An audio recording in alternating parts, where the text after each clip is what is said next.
ونستعينه ونستغفره ونعوذ بالله من شرور أنفسنا ومن سيئات أعمالنا من يهده الله فلا مضل له ومن يضلل فلا هادي له وأشهد أن لا إله إلا الله وحده لا شريك له وأشهد أن محمدا عبده ورسوله اللهم صل على محمد وعلى آله وأصحابه أجمعين اللهم إنا نسألك إيمانا لا يرتاد ونعيما لا ينفاد ومرافقة نبيك في جنة خلد اللهم اهدنا لأحسن الأخلاق إنه لا يهدي لأحسنها إلا أنت واصرف عنا سيئها إنه لا يصرف عنا سيئها إلا أنت اللهم إنا نسألك علما نافعا ورزقا طيبا وعملا متقبلا وقلبا خاشعا ولسانا ذاكرا. Teman-teman yang dirahmati Allah Subhanahu wa taala, ini kita temanya malam ini tentang pemuda yang dikagumi Allah Subhanahu wa taala. Masya Allah, tema yang luar biasa. Mudah-mudahan yang hadir betul-betul pemuda ya, bukan lansia. Ya, Tapi lansia nggak apa-apa juga karena pernah punya masa muda. Nah, kira-kira dulu masa mudanya gimana? Ya. Nah, atau ingin kembali muda? Sebenarnya dua-duanya. Iya. Iya, jadi kan katanya paling enak itu masa muda. Tapi paling berat juga masa muda. Makanya tema ini sangat luar biasa, sangat penting. Itu pintunya nggak ditutup gitu. Nanti ada capung masuk. Malam-malam tidur capungnya. Barakallahu fikum. Teman-teman nulis ya. Teman-teman yang dengar, ada yang dengar nggak ini? Ada lah ya. Ada. Nah, silahkan disiapkan catatannya. Nyata cari kesalahan anak. Jadi kalau salah diingatkan karena kita harus saling mengingatkan. Fadzakir fa inna dzikra tanfa'ul mu'minin. Insyaallah 30 menit ke depan atau kurang dikit lebih dikit kita bahas tentang tema ya, pemuda yang dikagumi oleh Allah Subhanahu wa taala. Nah, dan karena penyelenggaranya juga rata-rata anak muda ya. Jadi tema ini tentu bukan untuk orang lain ya, untuk kita sendiri. Nah, karena kita memang harus mempersiapkan diri untuk hari-hari ke depan. Nah, teman-teman yang dirahmati Allah Subhanahu wa taala, ikhwani wa akhwati fillah jalla wa ala, pemuda yang dikagumi oleh Allah Subhanahu wa taala.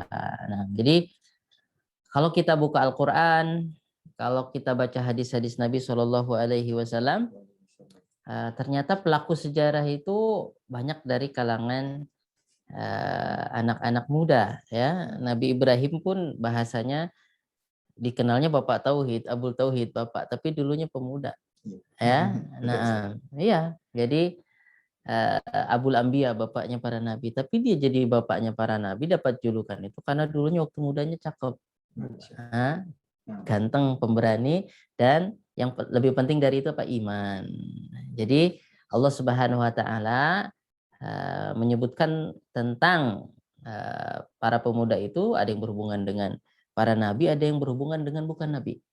Ya, Nabi Ibrahim disebut fatan. Ya, fatan itu salah satu tingkatan masa muda sebetulnya ya. Nanti ada syabun. Nah, syabun itu juga tingkatan masa muda. Nah, nanti juga Allah menceritakan tentang orang-orang muda yang keren. Keren karena ganteng, enggak, karena keimanan. Ya, karena keimanan. Jadi yang membuat mereka berbobot itu karena keimanan yang mengisi hati mereka. Nah, jadi mereka lebih kokoh daripada gunung. Dan ini sama ya, mau laki-laki mau perempuan sama. Jadi itu hati berapa kilo lah kalau ditimbang ya, enggak nyampe kilo ya, mungkin. Setengah kilo. Ya. Itu ternyata kalau diisi dengan konten keimanan itu bisa membuat orang itu berat, berharga, mahal, dan akhirnya menjadi sosok yang luar biasa. Istimewa. Istimewa di hadapan siapa? Komandan, bos, majikan, bukan. Di hadapan Allah Subhanahu wa taala, ya. Di hadapan Allah Subhanahu wa taala. Nah, ya kata kuncinya nanti silahkan buka surat Al-Kahfi ayat 13. Nah, ya innahum fityatun amanu bi rabbihim wa zidnahum huda. Ya, innahum sesungguhnya mereka itu fityatun. Fityatun itu jamak dari kata fata. Fatan, fatayani fityatun. Jadi para pemuda-pemuda amanu yang mereka itu mengesahkan Allah Subhanahu wa taala, beriman. Ya, iman di sini bukan cuma percaya. Abu Jahal juga percaya sama Allah. Iblis percaya sama Allah nggak? Percaya, bahkan pernah dialog ya. Ya Allah, antum pernah dialog sama Allah, pernah sujud, tapi kan nggak pernah betul-betul dekat. Iblis dekat sama Allah, percaya sama Allah, tapi nggak beriman. Nggak disebut beriman, nggak cukup mengakui Allah yang menciptakan, Allah Subhanahu wa taala yang mengatur alam semesta, itu nggak cukup, nggak disebut beriman. Iman itu adalah apa? Keyakinan bahwa Allah Subhanahu wa taala adalah satu-satunya zat pencipta, pemelihara, pemberi rezeki, dan Allah Subhanahu wa taala satu-satunya zat yang berhak diibadahi. Naam, kemudian Allah Subhanahu wa taala ada zat yang memiliki nama-nama dan sifat-sifat yang sempurna yang tidak sama dengan nama dan sifat kita. Naam. Allah Maha mendengar. Pendengaran Allah tidak sama dengan pendengaran makhluk. Kalau kita kan terbatas sekali pendengarannya. 10 km udah nggak dengar ya. Apalagi kalau yang tuli itu deket aja diteriakin budek. Nah, jadi itu namanya keimanan. Makanya Nabi Shallallahu Alaihi Wasallam ketika berdakwah di Mekah itu menanamkan yang satu ini, keimanan. Nanti kita buka Al-Quran, isinya Al-Quran, sepertiga Al-Quran tuh kisah-kisah. Kisah itu bahasa Arab, kisah. Nah, bukan sirah. Sirah juga bahasa Arab, sirah, kisah. Nah, jadi itu untuk apa? Untuk menguatkan keimanan. Nah, Rasul menceritakan tentang umat-umat sebelumnya untuk keimanan. Nah, dan orang-orang musyrik, Tuhannya juga sudah Allah, tapi tetap dianggap tidak beriman karena satu, karena tidak mau mengesahkan Allah Subhanahu Wa Taala, plus nggak mau mengikuti Rasulullah Shallallahu Alaihi Wasallam. Nah, jadi kata kuncinya adalah iman. Nah, Allah Subhanahu Wa Taala di sini memuji pemuda Ashabul Kahfi, ya mereka itu pemuda-pemuda yang rela mengorbankan apa yang ia miliki dan rela uzlah itu apa? Menjauh. Nah, hijrah. Masuk gua. Nabi Muhammad juga waktu hijrah masuk gua nggak? Iya masuk gua. Iya kan waktu hijrah dari Mekah ke Madinah kan mampir di gua dulu supaya nggak ketangkap sampai orang musyrik sudah nongol di atas kan.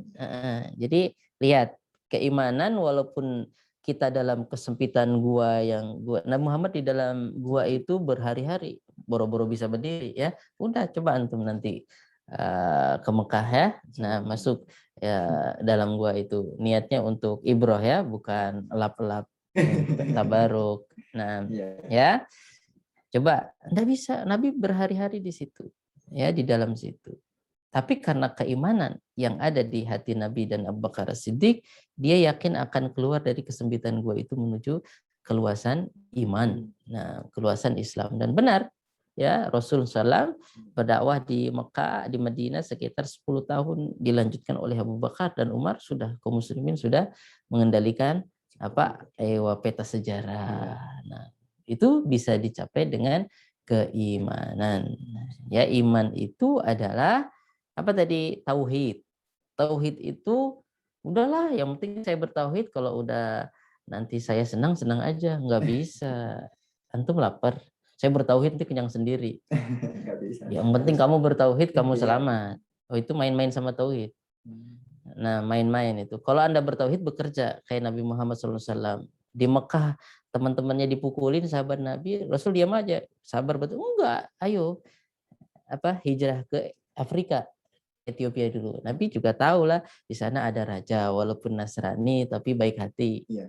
Ya, naam, daripada musyrik jahat, nih kesana aja. Ya, Nabi juga memikirkan itu tauhid. Jadi kita kenapa kalau tinggal di Mekah terus takutnya murtad lagi karena ditekan Akhirnya harus cari lingkungan baru. Nah, jadi intinya kata kuncinya pemuda yang dicintai oleh Allah Subhanahu wa taala dan Allah Subhanahu wa taala itu mengagumi mereka adalah harus beriman, itu syarat mutlak. Nah, ini pemuda dan pemudi, pemudi nggak disebut. Iya, karena ya walaupun ini bukan pemudi ya, tapi dulunya mungkin pemudi juga. Ibunya Ammar ya itu seorang wanita, bahkan wanita yang mati syahid pertama dalam Islam itu orang yang mati syahid pertama dalam Islam itu bukan cowok, cewek ya, namanya Sumayyah. Itu diintimidasi, suruh menghina Nabi Muhammad, tidak mau dia ya. Nah, dia rela disiksa sampai berpisah anak dan raganya. Jadi lembut, tapi ternyata iman kalau udah masuk di dia, itu dia lebih berat daripada gunung yang menjulang tinggi. Nah, menjulang tinggi atau menjulang ke bawah, karena gunung itu kan bagian bawahnya lebih kuat kayak nah seperti itu. Nah, jadi intinya kokoh banget. Nah, jadi pernah satu kali ya sahabat Nabi itu namanya Abdullah bin Mas'ud. Abdullah pengembala biasa aja, tapi ahli tafsir. Kenapa? Karena dia mulazamah kepada Nabi ya, langsung dengar dari Nabi, keluar masuk ke rumah Nabi demi menuntut ilmu. Akhirnya dia menjadi pakar tafsirnya sahabat ya, Abdullah bin Mas'ud. Nanti ada Abdullah, satunya sahabat yang udah tua, maksudnya tua itu ya dulunya muda juga. Karena orang-orang yang dijamin masuk surga di sekitar Nabi yang nanti Abu Ubaidah bin Jarrah itu belum SMA, Sa'd bin Waqqas ya. Abu Ubaidah bin Jarrah itu naklukkan Palestina. Ya, Palestina dan sekitarnya. Kemudian nanti ada Sa'd bin Abi Waqqas, dia yang menyelesaikan Persia. Itu superpower semua itu selesai.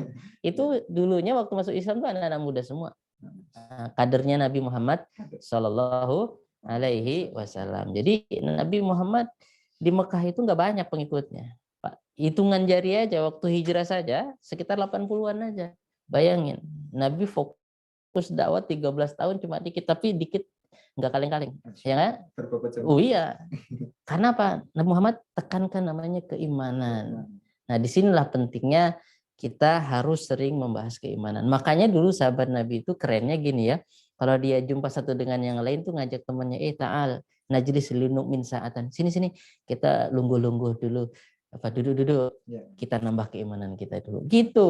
Jadi sok-sok religi gitu ya, memang gitu ya, memang harus begitu. Orang agama candu bukan ya, candu itu justru pada minuman keras itu. Siapa yang bolehkan minuman keras itu yang enggak gedek-gedek ya. Nah ya, nanti bisa nyupir mobil masuk jurang. Nah ya, kalau Islam mengharamkan minuman keras, iya nggak? Nah, seperti itu. Gimana dibilang membuat otak kita mabuk atau kita nggak sadar, orang minuman keras saja nggak boleh. Justru yang membolehkan itu yang main-main candu ya. Nah barakallahu fikum. Jadi kata kunci adalah keimanan. Itu nggak bisa ditawar-tawar. Iman yang benar adalah keimanan yang cocok antara hati, perkataan dengan perbuatan. Nah, iya. Jadi harus cocok itu. Nah, ketika keimanan sudah terpatri, sudah mengisi hati kita ya, maka udah orang tuh kalau udah beriman, mau dia dibully atau dipuji nggak ngefek, nggak ngefek, ya nggak? Dipuji tidak terbang, dicela tidak tersimpan. Anies Baswedan, katanya dipuji tidak terbang, ditendang-tendang nggak tumbang. Nah itu biar nggak sama kan sama dia. Jadi itu kata Malik bin Dinar, mundu araftun nas. Ketika saya kenal hakikatnya menungso iki yo. Ketika saya tahu hakikatnya manusia itu, la afrahu bimadhihim wala ubali bidamihim. Ketika saya udah kenal sifatnya manusia ini, udah nggak ngefek. Dia memuji saya nggak ngefek. mau menghina saya, bully saya, nggak ngefek. Udah saya nggak bahagia karena dipuji, nggak sedih karena dicaci. Itu yang membuat kokoh Nabi Muhammad. Bayangin, Nabi Muhammad tadinya terkenal Al-Amin, terpercaya. Ya nggak? Al-Amin, semua percaya Nabi Muhammad kalau ngomong pasti dibenarkan. Nah, ketika Nabi Muhammad membawa akidah tauhid, berubahlah. Bukan Nabi Muhammad yang berubah akhlaknya, enggak. Nabi Muhammad tetap saja. Mereka yang merasa tergeser. Kenapa? Karena Nabi Muhammad ketika mengatakan tauhid, semuanya diperbaiki sama dia. Akhlak, nggak boleh bohong, nggak boleh memutus silaturahim, ya, nggak boleh mempersekutukan Allah Subhanahu wa taala. Nah, ini patung kan buatan manusia. Ngapain kita takut sama dia? Harusnya patung takut sama kita. Kita yang buat dia kok. Iya enggak? Iya. Nah, tapi ini enggak. Masyarakat itu takut gitu ya. Kenapa dianggap ini keramat jati? Ya, keramat jati. Dianggap keramat. Jadi patung itu enggak boleh, antum jewer-jewer enggak boleh. Nah, jadi Nabi Muhammad mengatakan ya, jangan tersinggung. Nabi Muhammad mengharamkan kita untuk memberikan sesuatu kepada selain Allah Subhanahu wa taala berupa sesaji. Nah, ini mubazir juga. Nah, ini onta khusus, kambing khusus diwakafkan, dihibahkan untuk berhala. Nggak bisa dimakan kan mubazir. Iya. Iya, padahal disembelih kan bisa bisa tambah gizi kan gitu. Ya, itu Islam ngajarin makanan dibuang. Tanduk kerbau, kepala kerbau, ikan nggak bisa makan tanduk, ya. Nah, kasihkan saja ke manusia, disedekahkan, bukan justru diberikan kepada selain Allah Subhanahu wa taala, yang kita di situ ada rasa takut. Kita mengagungkan dia, seolah-olah dialah yang mempengaruhi alam ini. Kalau nggak dikasih dia marah-marah, nanti ngambek, nanti akhirnya kita takut sama dia. Akhirnya kita kasih sesaji. Enggak, akhirnya orang musyrik nuduh Nabi Muhammad, Islamnya Nabi Muhammad atau konsep Nabi Muhammad dibilang salah, anyaran. Ya, dibilang Nabi Muhammad itu justru bawa ajaran yang menyesatkan. Nah, ya tukang sihir. Kenapa disebut tukang sihir? Karena sebagian ada yang terpengaruh, kayak kena pelet begitu. Ya karena buktinya orang-orang Mekah sebagian akhirnya kayak Abu Bakar As-Siddiq ngikutin Nabi Muhammad, Umar bin Khattab yang tadinya musuhin Nabi Muhammad juga ngikut jadinya. Jadi enggak ngalah. Nanti mereka akan ngikut sendiri. Jadi itulah kehebatannya keimanan. Kalau kita istiqomah, ya kita akan kokoh kayak besi berani itu besi berani. Jadi dia kokoh, yang lain deketin. Iya. Jadi nggak usah mikirin kehidupan manusia. Ketika kita kokoh dengan ini, insya Allah Allah Subhanahu wa taala akan mendatangkan pertolongannya. Nah, jadi jangan kita yang ngalah. Ya, kita harus istiqomah, makanya watawasau bil haqqi watawasau bis sabr. Jadi seperti itu. Nah, ya, jadi itu keimanannya tadi, kata kuncinya keimanan. Nah, ini kalau soal pemuda, Nabi Ibrahim bukan nabi, disebut dengan fatan yang pemberani, sehingga besoknya jadilah bapak para nabi, Abul Anbiya. Bahkan dari situlah lahir generasi-generasi yang luar biasa. Peradaban besar yang ada di dunia sekarang ini ya dari Nabi Ibrahim. Nah, Nabi Muhammad ingin memurnikan ajaran Nabi Ibrahim. Ya. Nah, jadi Israel yang mempengaruhi dunia teknologinya, ya, bahkan pemikirannya, ya. Kemudian di sana ada Nasrani, Heraklius, Romawi, kata-kata Romawi disebut dalam Al-Quran. Bahkan ada satu surat khusus namanya Ar-Rum, itu Romawi. Nah, ini isyarat umat Islam itu akan berpacu dengan mereka, gesek-gesek. Nah, ini semua dari sana. Asalnya juga dulunya dari Nabi Ibrahim alaihissalam. Dan Muhammad ingin memurnikan. Makanya banyak juga nanti dalam Al-Quran ajaran Islam mengajak mereka untuk mentauhidkan Allah. Qul ya ahlal kitab, qul ya ahlal kitab. Bahkan Nabi Muhammad langsung ngasih surat ke Heraklius, Herikal, ya. Nah, jadi itu kata kuncinya. Nabi Ibrahim dulunya ketika dia masih muda, pemuda yang punya pendirian dengan keimanannya, sehingga nggak takut saat dikeroyok sama satu kampung. Kampungnya dia lah, di mana di Irak. Nah, sampai dibakar ya. Iya, nah, ya pas Nabi Ibrahim ngancurin patungnya, nanya kan mereka, siapa ya kira-kira yang ngancurin patung? Ya, oh kayaknya ada si pemuda namanya si Ibrahim, yuqalu lahu fatan yuqalu lahu Ibrahim, itu kayaknya pernah nyinggung-nyinggung tentang pas dipecahin ditinggalin satu yang besar dikalungin kampak kan seperti itu. Kata Nabi Ibrahim, tanya aja itu sama yang gede, kayaknya kayaknya dia takut oposisi. Yang kecil-kecil itu makanya disikat sama dia. Coba tanya sama dia. Wah, gimana sih kamu, katanya? Kan jelas-jelas nggak bisa ngomong kan patung. Ya kalau jelas-jelas dia ngomong pun nggak bisa, bela diri pun nggak bisa, ngapain ente takut sama dia? Harusnya ente bisa ngomong, IQ-nya tinggi kan?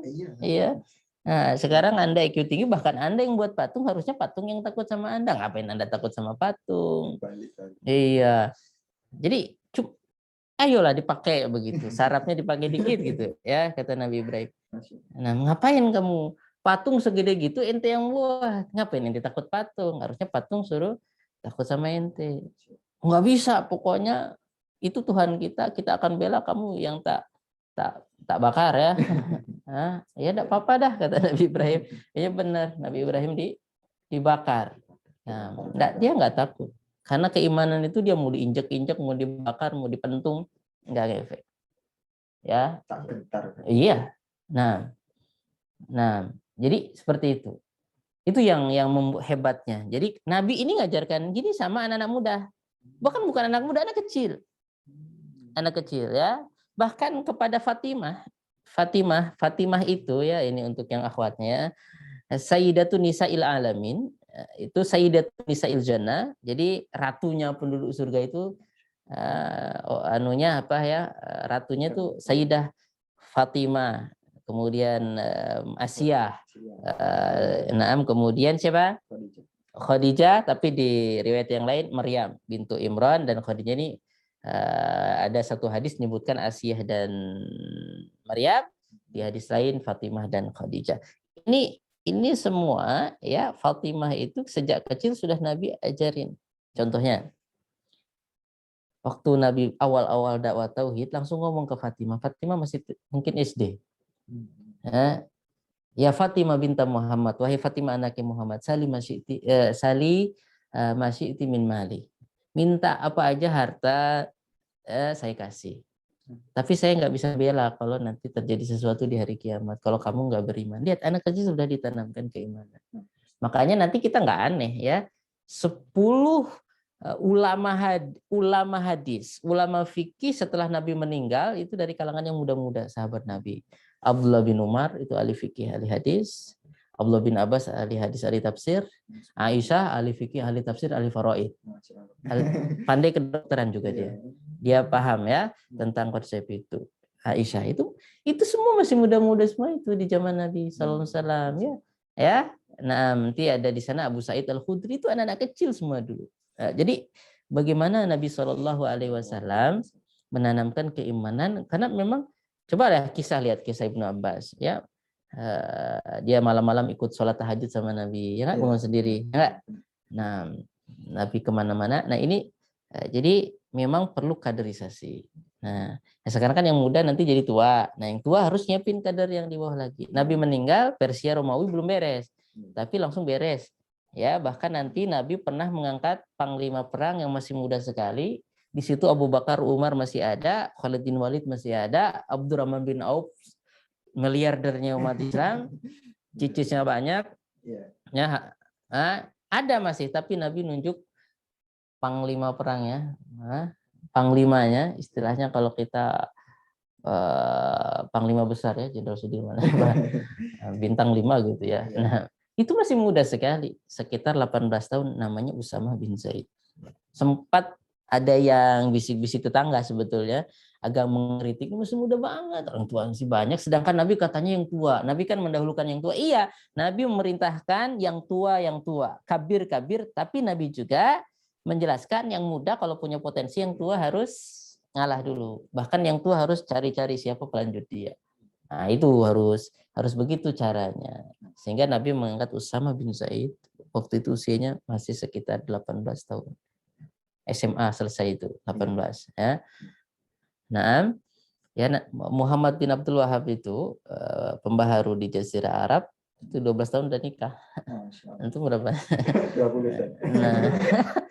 Nah, karena udah diajarin fikih sama ayahnya, udah bisa fikih, udah paham. Jadi dia memang sudah cepat dewasa. Nah, ada hadis yang walaupun sebetulnya ulama berselisih pendapat dan sebagian sering menyampaikan hadis ini ya, hadis riwayat Imam Ahmad, ajibaru buka min syabin laisa lahu sabwah. Ini sebetulnya hadisnya agak bermasalah, tapi sebagian menghasankan, enggak apa-apa lah, maknanya secara umum la ba'sa bihi ya. Jadi Tuhanmu kagum kepada seorang pemuda yang laisa lahu sabwah, enggak punya kecondongan kepada sesuatu yang haram-haram, sesuatu yang melanggar, atau sesuatu yang sia-sia. Dan ini ada contohnya dari kalangan para nabi. Nabi Isa itu masih kecil. Ya, sejak kecil, bahkan Nabi Isa itu doanya kayak doa anak kecil. Nah, saya diperintahkan wabarron biwalidati, dan saya diperintahkan untuk berbuat baik sama sama ibu saya. Itu kan biasanya doa anak TPA. Loh, tapi itu intinya keimanan ya. Jadi ada beberapa kata kunci lagi keimanan. Nanti keimanan itu yang berhubungan dengan Allah. Tapi kalau Anda betul beriman, akhlak Anda bagus kepada orang tua. Nah, nggak ada nabi yang nggak baik sama orang tua. Bahkan coba baca nanti konsep nabi itu pasti doakan orang tua. Nabi Sulaiman doakan orang tua. Nah, meskipun orang tuanya tidak beriman. Oh, kalau itu nggak, maksudnya berbuat baik, akhlak. Sebagaimana Nabi Ibrahim tetap berbuat baik kepada orang tua. Nah, tetapi ketika sudah jelas-jelas dalam keadaan kufur, tidak didoakan dapat hidayah, tetapi Nabi Ibrahim alaihissalam tetap berbuat baik. Nah, dan itulah yang diajarkan Nabi Muhammad. Tapi tetap kena fitnah. Dibilangnya kalau masuk Islam mengikuti Muhammad tuh kasar sama keluarga, jahat gitu. Nah, itu kan media massa aja. Zaman itu. Iya, zaman itu. Nah, masa. Iya. Aslinya enggak. Bahkan pernah Asma ya datang kepada Nabi Muhammad. Bagaimana ya Rasulullah, ibu saya masih musyrik. Saya berbuat baik sama dia enggak? Saya, ya iya. Nah, itu ibumu. Ya. Jadi kita itu harus nampak ketika seorang pemuda ini dinyatakan ngaku beriman dan dia beriman, dia harus nampak akhlaknya untuk ke manusia. Karena Nabi Muhammad itu diutus untuk tauhid dan akhlak. Ya, innama bu'istu liutammima makarimal akhlak, riwayat Imam Ahmad sharihal akhlak. Aku diutus untuk menyempurnakan akhlak yang sudah bagus.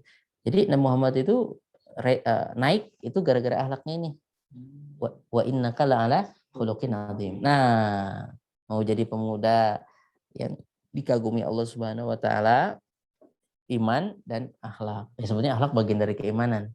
Kalau kita beriman harus nampak dalam kata-kata kita. Makanya sampai kata Nabi, man kana yu'minu billah wal yaumil akhir falyaqul khairan aw liyasmut. Siapa beriman kepada Allah dan hari akhir, ngomong yang baik atau meneng baik. Ya, diam aja. Diam. Dapat pahala loh diam itu. Kata Nabi SAW, takuffa syarraka anin nas, kamu menahan diri kamu, lidah kamu semua itu enggak nyakitin orang tuh udah sedekah untuk dirimu sendiri. Keren. Jadi Islam itu menang-menang aja, jangan dikira menang-menang gak dapat pahala. Oh, menang-menang baik, son. Apalagi zikir, Ustaz. Oh iya, menang zikir, menang badannya tapi lisan berzikir. Ya, ini harus nampak iman akhlak. Karena dengan inilah kita menjadi akan mengembalikan akan memimpin dunia. Nah, akan memimpin dunia dan sudah dipraktikkan oleh anak-anak muda di zaman Nabi SAW, yang itu kalau bicara tentang keimanan, ya bicara juga tentang akhlak dan bagaimana menyebarkan kebaikan ini kepada yang lain, sehingga Persia Romawi selesai ya. Maksudnya selesai itu mereka diajak kepada keimanan, dan itu kerennya didikan Nabi Muhammad Shallallahu Alaihi Wasallam. Nah, ya, jadi itu ya iman, akhlak. Nah, nanti kita baca lagi ya. Berapa menit lagi? Masih 40 menit. Banyak banget, udah capek loh. 40 menit, serius? Oh ya Allah, oke, kita mutar-mutar dulu. Nah, barakallahu fikum. Nah, Allahumma sholli ala Muhammad. Baik. Ikhwani wa akhwati fillah jalla wa ala. Naam, jadi sudah dicatatkan ya tadi kata kuncinya iman, akhlak. Sebetulnya ya akhlak itu bagian dari iman. Tadi kata Nabi, siapa beriman kepada Allah dan hari akhir, maka berkata baik atau diam itu akhlak yang luar biasa. Kita menahan diri kita tidak mengganggu orang. Ya. Nah, itu sudah akhlak yang luar biasa. Nah, jadi kalau nggak bisa memberi manfaat, jangan memberi mudarat. Nah. Udah menang baik orang apa kata orang Brebes ya. Nah, Jenderal Sudirman tuh kan orang apa ya, hebat. Nah, jadi itu dicatat. Nah, hadis masih ingat nggak? Teman-teman masih ingat nggak tentang 7 golongan yang diberi naungan oleh Allah Subhanahu wa taala? Ya, jadi kata Nabi SAW, ya. Nah, sabatun yudhilluhumullah yauma la dhilla illa dhilluh. 7 kelompok, 7 jenis manusia. Nah, yang Allah akan kasih naungan, yang mana tidak ada naungan pada waktu itu di hari kiamat nanti ya, setelah kita dibangkitkan kembali, kita dikumpulkan di padang mahsyar. Ini nanti ada manusia-manusia yang Allah muliakan. Sekarang Ana mau nanya, kalau presiden keluar pas panas suasana, dipayungin nggak? Payungin. Pas hujan dipayungin atau di jorna bae? Walaupun katakanlah ingin belusukan, tapi biasanya ada yang mayungin juga kan, karena presiden orang penting dihormati. Nah ya, kenapa? Karena orang penting. Bahkan mungkin karpetnya pun khusus, ya, tapi cuma berapa meter aja dari bandara. Nah, intinya orang penting itu biasanya dimuliakan. Iya. Nah, orang penting yang masuk dalam catatan syariat. Nah, ini nanti disebut salah satunya nomor 2 itu pemuda. Nah, jadi 7 yang Allah akan beri kemuliaan, akan diberi naungan. Itulah anak kasih sedikit sajalah perumpamaan. Biasanya kalau orang penting, kalau lagi kepanasan, padang mahsyar kan matahari didekatkan. Bahkan ada yang tenggelam dengan keringatnya sendiri. Karena keringatnya berubah menjadi keringatnya berubah jadi keringat. Dosa-dosanya berubah menjadi keringat yang menghinakan dia. Ya, tapi keringat ketika antum berbuat baik kepada orang, ketika antum berjihad fisabilillah, amar ma'ruf nahi munkar, antum peras keringat memikirin kebaikan untuk saudara kita seiman, nah itu keringat itu justru akan berubah menjadi payung tadi itu. Insya Allah ya, itu jangan keringatnya Ustaz jadi payung sesat itu aja, enggak, maksudnya dari capek kita itu kita akhirnya nanti bisa membangun kemuliaan. Kita punya tenda kemuliaan, kita punya pelindung kemuliaan kayak kubah emas gitu ya. Kubah yang itu siapa? Hasil kerja kita keringatan waktu di dunia, jeripaya sebagaimana Muhammad ya. Lihat Nabi Muhammad dilemparin anak kecil sampai dakwah ke kampung diusir, nah dilemparin batu sampai malaikat yang emosi, ya enggak? Ya enggak? Ada malaikat penjaga gunung kan ketika Nabi Muhammad ke Taif, Nabi Muhammad dilemparin, ditawarin jasa pengiriman gunung tercepat. Nah, cabut, kirim, timpa. Nah, beres. Menyelesaikan masalah tanpa masalah kan?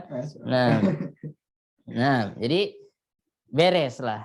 Tapi Nabi Muhammad SAW ya sabar aja. Sekarang mereka ngelemparin saya yang kecil-kecilnya karena memang diprovokasi sama kakek-kakek tua-tua keladi itu ya sama manusia-manusia sing orang beriman.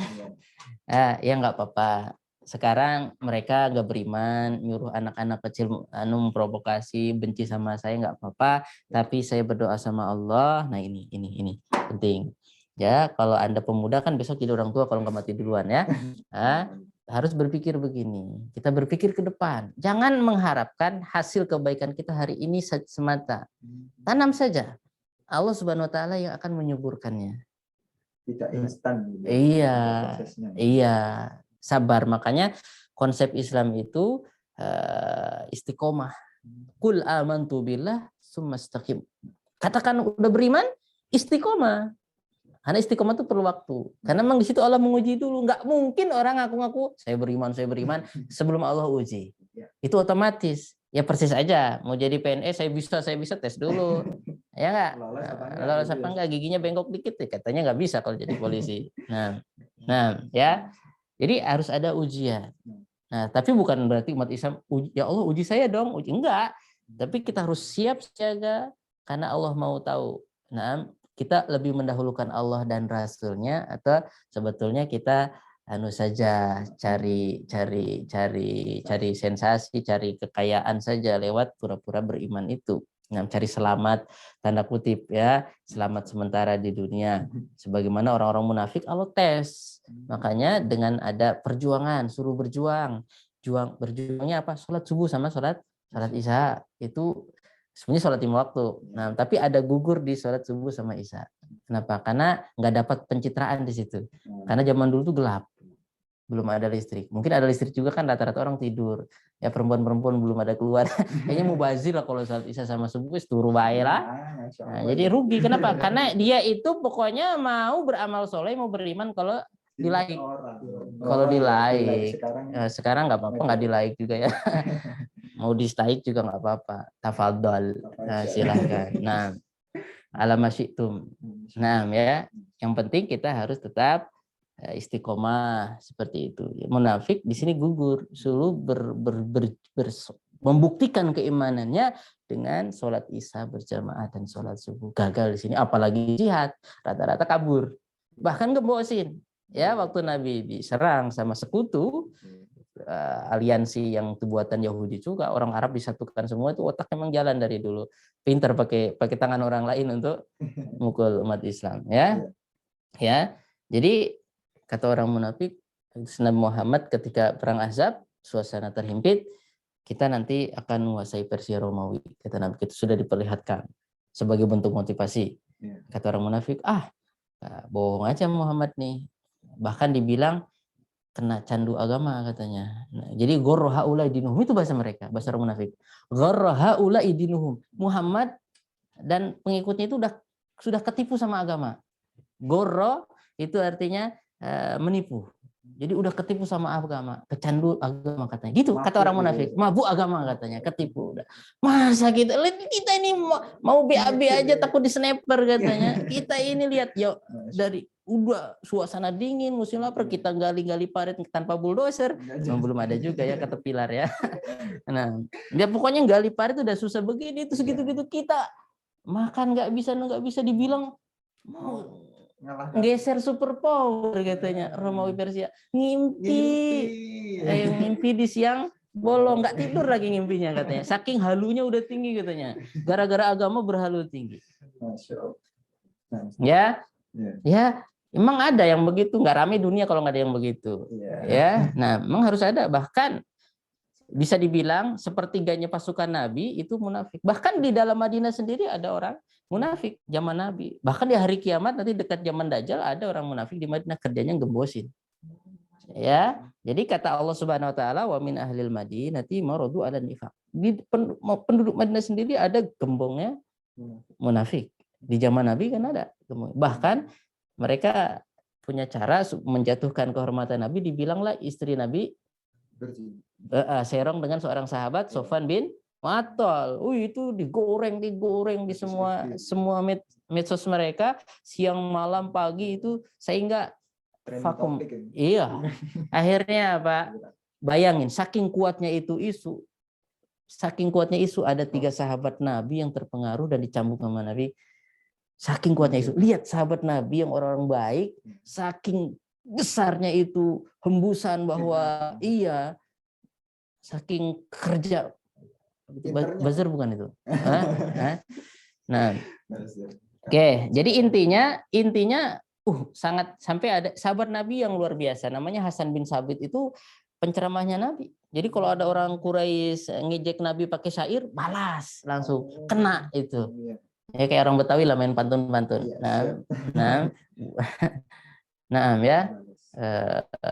Itu jago. Itu orang-orang yang luar biasa Hasan bin Sabit. Kemudian ada kerabatnya Abu Bakar sendiri yang dikasih nafkah, bahkan tuh veteran Badar, Mistah. Ya, kemudian ada satu lagi iparnya Nabi sendiri, Hamnah, itu terpengaruh membenarkan tuduhan itu. Satu cewek, sahabat Nabi mulia, saking besarnya isu. Nah, makanya kita di zaman sekarang kalau ada yang begitu-begitu, apalagi zaman sekarang mungkin lebih ramai lagi yang begitunya ya.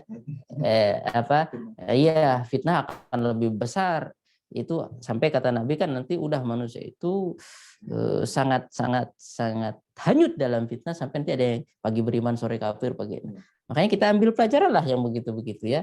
Nah, jadi saking kuatnya peran mereka. Nah, kita harus istiqomah karena Allah Subhanahu wa taala akan menguji kita. Kita lebih mendahulukan Allah dan Rasulnya atau kita hanyut atau kita tidak jujur dalam keimanannya. Nah, oke. Jadi yang penting kita sudah dapat kuncinya ya tentang iman, kemudian akhlak. Nah, 7 golongan yang akan kita tutup pembicaraan kita dengan ini. Rasul menyebutkan 7 golongan yang tadi dimuliakan itu ya, kita muter-muter dulu tadi ya, yang akan dipayungi sama Allah karena orang penting mereka ini. Satu, imamun adil, pemimpin yang adil. Nah, di zaman Nabi pemimpin itu anak-anak muda kok yang jadi pemimpin. Abu Bakar As-Siddiq itu, Umar, semua yang 10 dijamin masuk surga. Abu Bakar, Umar, ya, Tolha, Abu Ubaidah ibn Jarrah, Sa'ad ibn Abi Waqqas, ya, Abdurrahman bin Auf, ya, Said bin Zaid, ya, 10 itu semuanya masih di bawah 30 tahun. Anak-anak muda semua. Nah, itu ya tadi Ana bilang, Ali bin Abi Thalib masih SD bahkan. Ya enggak? Bahkan Nabi sudah kasih amanat pas Nabi hijrah yang gantikan posisi di tempat tidurnya Ali itu kan harus berani. Biasanya kalau anak kecil nanti saya anggar aku baca piye. Enggak, memang udah ditanamkan keimanan. Ya, pas Quraisy masuk ya bingung juga kok. Ya tapi bocilnya juga santuy aja. Orang beti. Enggak juga buka suara. Nah, ya nanti saat Ibn Abi Waqqas itu anak muda itu ya, muda. Abu Ubaidah 19 18 itu anak muda, Abu Ubaidah bin Jarrah. Nah, hebat kan didikan Nabi. Nah, sekarang anak muda makanya jangan kaleng-kaleng. Nah, pacaran apalagi musibah ya. Nah, nah, imam adil, pemimpin yang adil. Nah, dan zaman Nabi anak-anak muda siap menjadi pemimpin. Yang minimal memimpin dari yang ia sanggup. Nabi juga menyesuaikan. Kalau dia memang lebih condongnya ke tazkiyatun nufus, ngurusin istilahnya bukan sesuatu yang resmi, punya keahlian, itu dilarang sama Nabi. Abu Dzar pernah minta, ya Rasulullah, tolong angkat saya lah jadi jadi panglima, jadi gubernur, jadi Abu Dzar. Itu Abu Dzar, kata Nabi, ya Abu Dzar la tasalil imarah, wahai Abu Dzar jangan minta kamu tentang imarah ini, kepemimpinan, entah itu baitul mal atau pemimpin perang atau intinya ngatur harta orang banyak. Kenapa? Karena Abu Dzar tidak terlalu ada kompetensi di situ. Lain dengan Utsman, memang dulunya udah ekonom. Ya, dulunya udah tajir, udah punya karyawan banyak, udah tahulah cara ngatur. Abu Bakar juga begitu. Jadi Nabi menyesuaikan. Sama saat bin Abu Waqqas dulu udah pandai memanah, udah pandai dia cocok jadi pemimpin. Makanya Nabi juga melihat ya, yang ini jangan sampai, kenapa? Kan bahaya. Kalau seandainya walaupun dia antum rajin tahajud, rajin sedekah, istri 4, kalau antum memang nggak cocok ya jangan juga. Itu karena sesuatu kalau disandarkan kepada bukan ahlinya ya secara hukum alam aja nggak beres. Antum suruh nyupir pesawat ya nggak sampai, itu nggak terbang karena belum sekolah penerbangan seperti itu. Nah, ya sama kalau dia pilot atau bukan ahli agama bicara agama, waduh bahaya. Itulah candu agama yang begitu. Dia justru mengatasnamakan agama, mengatakan yang paling agama, menafsirkan agama padahal tidak punya ilmunya. Ya sama kedokteran. Dia bukan dokter, belum koas. Ya, kemudian nyunatin orang. Ya. Ya, tapi katanya kan ada dukun pandai itu di kampung pakai bambu itu. Nah, tapi kan sudah belajar juga intinya. Nah, sudah dapat sertifikasi dari orang kampung lah ya. Nah, barakallahu fikum. Ya, jadi imam adil sudah, ini penting. Kenapa disebut imam adil nomor 1? Karena pengaruhnya besar. Gak usah jauh-jauh lah. Sekarang kalau ada akhwat dia mau milih cowok yang bertanggung jawab, yang amanah, atau cowok yang makan tidur. Nah, mau mana tuh? Kira-kira pastilah yang bertanggung jawab, yang adil ya nggak? Seandainya pun dia nanti mau nambah lagi, adil enggak apa-apa, senang aja. Ya nggak? Ya iya adil. Kasih pesawat masing-masing. Oh, udah lupa dah. Tafadhol. Nah, yang masalahnya nggak adil, belum punya modal, ya, cuma semangat, belum tahu cara anunya sudah. Ini akhirnya ya banyak oposisi atau susah lah dapat sertifikasi. Nah, oke. Jadi penting sekali masalah ini, dan ini penting. Ya, Nabi Muhammad ketika yang memimpin selesai masalah, Abu Bakar yang memimpin selesai masalah, Umar selesai. Karena memang orang-orang yang kompeten di bidangnya, dan ini harus disiapkan. Jangan sampai pemuda ini nggak kepikiran untuk nanti ya dia menyiapkan adik-adiknya untuk ya dalam semua bidang. Makanya sih kalau umat Islam itu berdoanya itu luar biasa. Nah, dia berharap kepada Allah dan berdoa agar menjadi imaman lil muttaqin. Nah, imaman lil muttaqin, waj'alni lil muttaqina imama. Jadikan aku memang berdoa sama Allah lil muttaqina. Maksudnya apa? Senantiasa menjadi pelopor dalam kebaikan. Sampai orang bertakwa pun harus mencontoh dia. Nah, maksudnya apa? Itu namanya fastabiqul khairat. Wa fidzalika falyatanafasil mutanafisun. Saling berlomba-lomba untuk menjadi yang terdepan dalam kebaikan. Itu diperintahkan memang sama Nabi. Makanya Nabi itu sering motivasinya begini, siapa yang hari ini sudah sholat jenazah? Saya Abu Bakar. Siapa yang hari ini mengantarkan jenazah? Saya Abu Bakar. Siapa yang hari ini puasa? Saya. Itu Rasul ingin motivasi yang lain, ya. Kata Nabi, siapa yang hari ini terkumpul sifat-sifat ini, dia penduduk surga. Jadi memang kita disuruh. Makanya waktu sedekah itu pas kaum muslimin kekurangan logistik ketika mau perang, kata Umar, ini kesempatan gua mau ngalahin Abu Bakar katanya. Ya. Umar langsung bawa setengah hartanya. Bedes. Nah, kemudian datang Abu Bakar bawa semua ya. Waduh, ya kayaknya udahlah. Ya, tapi hebatnya inilah kalau kita di lingkungan orang-orang baik, ketika kita itu berlomba-lomba untuk bukan menjatuhkan, bukan iri, tetapi untuk betul-betul motivasi. Inilah al-hubbu fillah wal bughdu fillah. Ini yang agak susah kadang-kadang. Dan ini ujian bagi orang yang aku beriman, nanti ada ujiannya. Iri, dengki. Dia lebih viral, dia hasad. Nah, ini PR tersendiri. Kapan-kapan aja itu kita bahasnya. Nah, Pep. Ya, jadi imamun adil, kemudian ini intinya syabun nasya'a fi ibadatillah. Ini mirip dengan hadis yang tadi. Pemuda yang dia itu nasya'ayan sya'u itu apa? Tumbuh.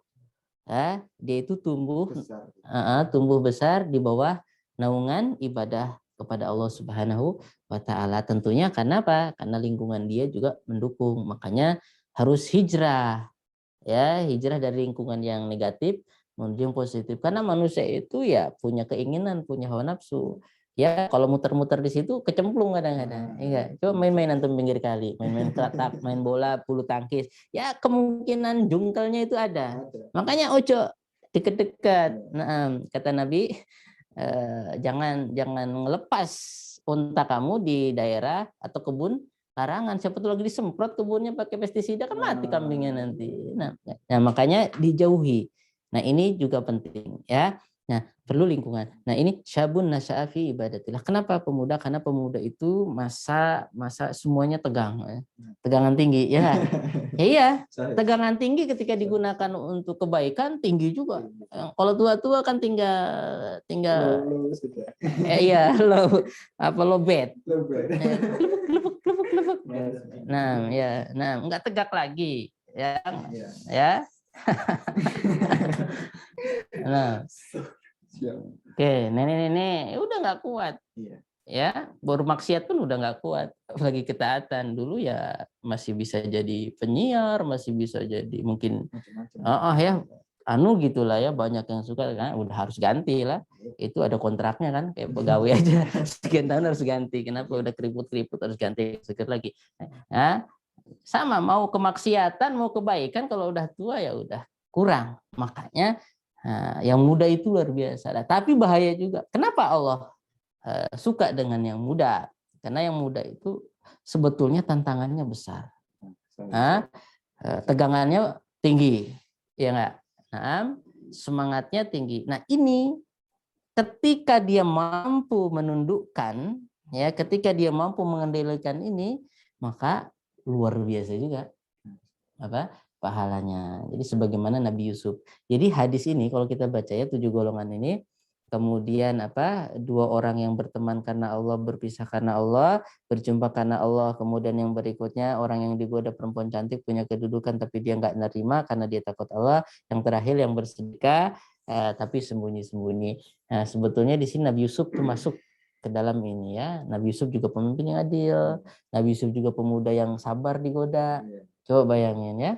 Bayangin pas masa mudanya di kamar yang harum sekali, bukan perempuannya bukan orang kampung. Ini betul-betul biasanya kan kalau istri raja itu apa segala gitu betul-betul sempurna lah ya, sempurna. Jadi bagaimana yang ngajak bukan laki-lakinya lagi. Waduh, ini kalau dia Nabi Yusuf enggak bisa mengendalikan nafsunya, selesai. Ya, bagaimana Nabi Yusuf justru dia lari dari itu, lebih baik saya di penjara. Habis itu besok ada kasus lagi, suruh lewat. Ya, sampai itu tante-tante itu, istri-istri menteri yang lain itu katanya, Mahada Basyara ini nggak manusia, ini ganteng banget, ini mah malaikat katanya. Sampai iya itu tangannya itu iya sudah belum mendarah saking apa? Nggak tahan melihat. Nah, tapi Nabi Yusuf, nah ini juga pesan ya kepada anak muda yang agak ganteng sama agak cakep ya. Jangan ini ujian dari Allah. Muka pas-pasan atau muka luar biasa itu semua ujian. Nah, ya, terkadang karena ketampanan, karena kemolekan, karena kemulusan itu justru jadi bahan bakar api neraka. Ya enggak? Ya. Dia tampakkan itu semua, yang penting dia dapat senang, dia dapat tertenar, dia dapat puas lah gitu. Padahal kan namanya hidup masa muda kan menahan tadi. Ya, jangan sampai kita memuaskan hawa nafsu, memuaskan keinginan tapi Allah benci. Nah, seperti itu. Ya sama, udah begitu nggak terlalu malah sombong juga. Ya, yang malahan sudah rugi 2 kali. Ya, nah, jadi kata Nabi orang sombong itu masuk neraka. Ya, nah, la yadkhul jannah man kana fi qalbihi mithqala dzarratin min kibr. Orang kaya sombong Allah nggak suka. Ini ada orang miskin sombong, lebih parah lagi. Nah, ya, seperti itu. Teman-teman, ikhwani wa akhwati fillah jalla wa ala, jadi insya Allah hadis itu menjadi penyemangat kita ya. Jadi Allah Subhanahu wa taala memuji, mengangkat pemuda dari kalangan nabi ya, seperti Nabi Ibrahim yang sudah mewarnai sejarah. Dan Ashabul Kahfi dia rela beruzlah, berhijrah menyelamatkan akidahnya, tapi dia juga berharap kepada Allah Subhanahu wa taala agar ditunjukkan ayat Allah Subhanahu wa taala sehingga pas dia bangun lagi peradaban sudah berubah. Tapi karena keistiqomahan dia, hasil dakwahnya itu ada. Akhirnya pas dia bangun, suasana sudah berubah, mereka beriman kepada Allah Subhanahu wa taala. Dan jangan khawatir, mungkin sekarang kita nggak terlalu rame-rame kayak konser begitu, nggak dempet-dempetan lagi perempuan, nggak enak lah pokoknya. Sebentar kalau kita bergaul bebas itu enak ya, tapi nggak apa-apa.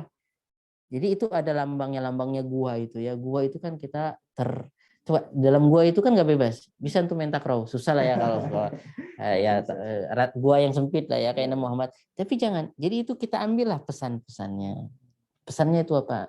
Pesannya kita itu pemuda masuk ke dalam gua. Di situ Allah Subhanahu wa taala tidurkan dia. Tapi itu mengandung nilai sebetulnya. Maksudnya apa? Pemuda itu, selamatkanlah keimanan kalian. Jangan makan hawa nafsu itu, jangan diikutin hawa nafsu itu. Boleh kita punya nafsu ya, tapi nafsu itu harus kita tundukkan. Karena manusia tanpa nafsu juga kurang bagus ya. Nah, justru dari sinilah Allah Subhanahu wa taala akan naikkan derajatnya. Subuh itu enak banget tidur, ya enggak? Ya enggak? Ya, tapi dia karena dia sudah riyadhah. Wah, riyadhah itu bahasa udah latihan gitu ya. Akhirnya enggak sholat subuh tuh enggak enak. Walaupun ngantuk kayak apa tetap sholat subuh. Nah, seperti itu. dan itu berat.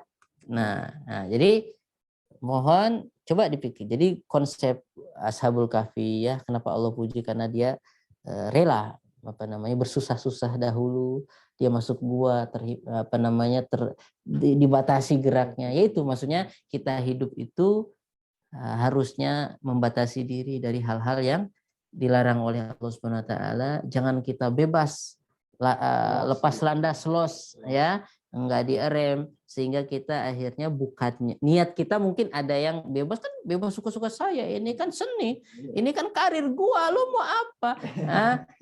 Ya tapi kan akhirnya apa? Dia satu menyesal nanti ya, kayak pergaulan bebas lah, jauh sayang besoknya belendung hamil, anaknya bingung diapain, taruh di bak sampah ya enggak. Iya, nanti ada yang malahan dipukul, nggak beruntung, nagih ayo dong kawin saya, kabur. Ada yang malah dipukul, dibakar. Ada yang dibunuh dan itu banyak. Atau salah bergaul ya, akhirnya apa? Ya makanya jangan dekat-dekat yang begitu. Gara-gara sering dibully, akhirnya teman dieksekusi. Nah makanya penting sekali kita mencari teman yang baik dalam naungan yang baik, yaitu gua tadi itu kan pemuda itu kan lebih dari satu kan. Nah itu orang yang, jadi kalau kita punya teman baik, dia ngelihat kita salah itu bukan malah kita dijatuhin, diingatkan, dinasihatin. Masih banyak kisah tentang pemuda, bisa kita sebenarnya udah pernah dibahas tapi nggak apa-apa kita ulang lagi ya, mungkin kan belum ada yang dengar tentang bagaimana Nabi itu memanfaatkan potensi anak muda. Nah, waktu kita sebut sekarang aja, berapa menit lagi? Habis. Sekitar 13 menit. Oh, masih ada waktu. Oke. Cukup. Nah, gak usah kapan-kapan ya. Nah, jadi kuncinya udah dapat tadi, kuncinya kayaknya. Ki. Iman, akhlak, istiqomah, kemudian lingkungan. Nah, kalau kita mau, jadi lingkungan kita harus gua tadi. Nah, terus kita harus, teman-teman kita harus baik. Karena kalau punya teman baik itu nggak rugi, amat nggak rugi. Ya, antum nggak kenal sama dia atau nggak akrab, tapi kalau dia itu orang baik, antum didoain terus. Nah, antum sukses punya istri 4, dia nggak marah-marah. Bukan cuma istri, antum susah jadi apa begitu, manusia dia nggak marah-marahan, dia senang, alhamdulillah doa saya terkabul, saya kapannya, nggak iri. Tapi kalau teman yang nggak baik itu, antum baru punya atau antum punya ide langsung diambil sama dia, menang-menang ya. Ya, nah ya, jadi Nabi SAW mengatakan tentang teman yang baik. Faliyandur ahadukum aman yukhalil. Kamu tuh harus ngelihat siapa teman kamu. Karena kan kata orang Arab, as-sahibu sahib, teman itu akan narik kita. Iya, serius. Nah, pokoknya kita sama siapa, kita kalau nggak mempengaruhi ya terpengaruhi. Ya itulah memang hukum alam juga sebetulnya. Nah, kalau teman kita baik, kita akan ditarik kepada kebaikan. Makanya Nabi Muhammad memerintahkan jangan di Mekah dulu, kalau kita suruh ke Ethiopia dulu. Nanti sudah di Ethiopia kan Najasyi kan udah meninggal Najasyinya, suruh pindah lagi. Akhirnya nanti ada sahabat yang punya julukan Dzul Hijratain, yang hijrahnya 2 kali. Nah, Umar itu cuma 1 kali. Nanti ada Ummu Salamah 2 kali ke Madinah, ke Ethiopia, baru ke Madinah. Via laut semua itu ya. Nah, itu harus ada modal juga untuk bayar kapal ya. Jadi orang beriman juga harus punya modal ya. Nah, jadi kemudian enaknya kalau kita punya teman baik, lingkungan baik, ya, guru yang baik. Kan ada guru nggak baik, ada juga. Oh itu nggak bisa dikit tabuk ditarik sini ininya ya. Iya godek. Tapi kata orang NTB godek itu guguk artinya. Godek. Nah, ya ini tarik, nggak paham dicepret. Ya padahal ya gimana lagi, mungkin belum paham aja. Ya mungkin kelebihannya bukan di bidang paham nggak paham, mungkin kalau suruh gali parit dia kuat. Ya namanya manusia, ada juga orang kan dia fisiknya lemah yang nggak bisa dipaksa. Ulah manusia. Nah, ya makanya kita juga harus cari guru yang baik. Ya, lingkungan yang baik, kan itu menentukan masa depan kita. Makanya betapa beruntungnya para sahabat yang gurunya Nabi. Nabi senantiasa mendoakan mereka. Bahkan Nabi itu kontrol mereka terus. Di zaman Nabi ada orang pemuda, ada seorang pemuda, ya. Nah, yang dia itu sebetulnya gaul lah kalau bahasa kita ya. Nah, ya gaul sekali ya. Apa ya, sampai saking gaulnya itu di Madinah itu ada sahabat Nabi yang istilahnya jadi donaturnya para janda, kan Nabi motivasi jadi harus nolongin orang-orang yang lemah. Nah itu kalau pemuda ini lewat itu kayak apa gitu ya, godain lah bahasanya. Godain apa gitu janda-janda itu ya, pokoknya orangnya terlalu luas, tapi luasnya juga ini apa ya, terlalu bebas dan itu kurang bagus sebetulnya. Sampai ke Nabi, kisah ini sampai ke Nabi bahwa si Fulan bin Fulan, nah, pemuda ini suka genit lah kalau bahasanya, istilahnya apa ya, nggak apa ya, goda-goda gitu para janda. Nah, sampai ke Nabi, Nabi datangin langsung, datangin, kawin aja lo langsung gitu. Jadi ala tatazawwaj, kamu nggak nikah, kata Nabi.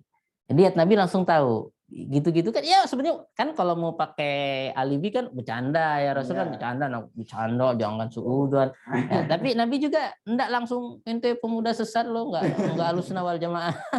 Nah, enggak, ini lihat Nabi ngelihat potensi juga, memang pemuda itu ya, namanya pemuda, masa muda itu beda dengan masa mau mati ya, yang udah tua tadi nggak tegak katanya. Nah jadi ala tatazawwaj, kamu nggak kawin? Ya Rasulullah, gimana? Siapa yang mau sama saya? Orang muka begini, kabilah begini, cewek-cewek siapa lah yang mau sama saya? Kata Nabi, saya carikan, kata Nabi. Lo lihat tuh gimana. Nah, itu kalau berteman sama orang baik itu nggak usah diminta, dia akan carikan solusi buat antum. Tapi nggak bawa masalah. Ini menyelesaikan masalah dengan masalah. Minjamin tapi minta balikin yang banyak. Kalau enggak dirampas semua harta antum. Nah, iya, jasa online atau offline lah ya. Nah, ya jadi kata Nabi, udah saya nyarikan katanya. Nah, kebetulan di sana ada keluarga di Madinah yang mau nikahkan anaknya. Nabi datang. Kata Nabi, saya mau melamar anak sampean. Oh, selamat datang lah Nabi, siapa yang nolak katanya. Tunggu dulu, ngelamar bukan untuk saya. Nah, untuk ada apa namanya, si Fulan. Nah, kemudian, wah kalau begitu nggak jadi Rasul, nanti dulu saya musyawarah dulu seperti itu. Tadi yang pertama siap Rasulullah, siapa yang nolak. Setelah ngomong bukan untuk saya, untuk si Fulan, nanti dulu saya pikir sama uminya ya, musyawarah dulu. Musyawarah. Disampaikan begitu sama istrinya, Rasulullah ngelamar anak sampean loh, Bu.